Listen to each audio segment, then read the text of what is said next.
السلام علیکم ورحمۃ اللہ وبرکاتہ۔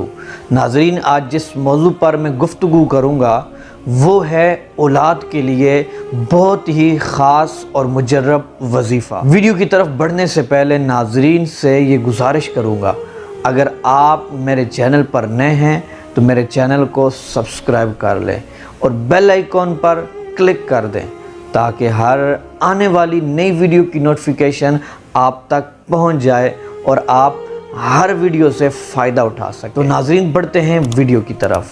آج بہت سارے لوگ اولاد کی وجہ سے پریشان ہیں۔ یقیناً اولاد ایک اللہ تبارک و تعالیٰ کی بہت ہی پیاری نعمت ہے۔ جس کے پاس نہ ہو وہ لوگ روتے رہتے ہیں، پریشان رہتے ہیں، یہاں تک کہ بعض اوقات بلکہ اکثر اوقات عورتوں کو اولاد نہ ہونے کی وجہ سے طلاق ہو جاتی ہے۔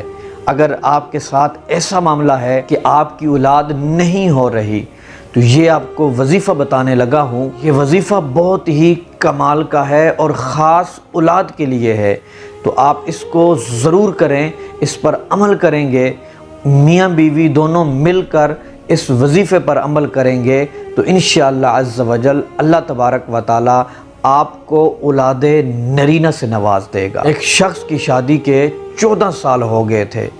اس کو جب میں نے یہ وظیفہ بتایا تو اللہ تبارک و تعالی نے اس کی برکت سے اس شخص کو 14 سال کے بعد ایک بیٹے کی نعمت عطا فرمائی، یعنی 14 سال کے بعد اس کو اولاد سے نوازا۔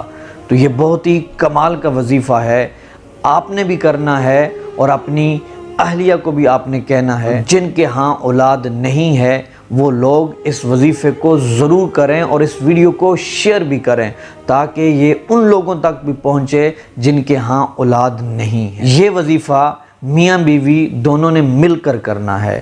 ہر نماز کے بعد 100 مرتبہ یہ آیت کریمہ ربی لا تذرنی فردا وانت خیر الوارثین، یہ والی آیت کریمہ 100 بار پڑھنی ہے۔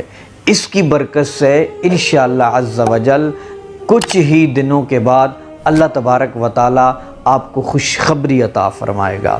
آپ کے ہاں اولاد کی خوشخبری آئے گی اور آپ بھی صاحب اولاد ہو جائیں گے۔ اگر یہ ویڈیو آپ کو پسند آئی آپ اس کو لائک کر دیں، شیئر کر دیں اور میرے چینل پر نئے ہیں تو سبسکرائب کر لیں۔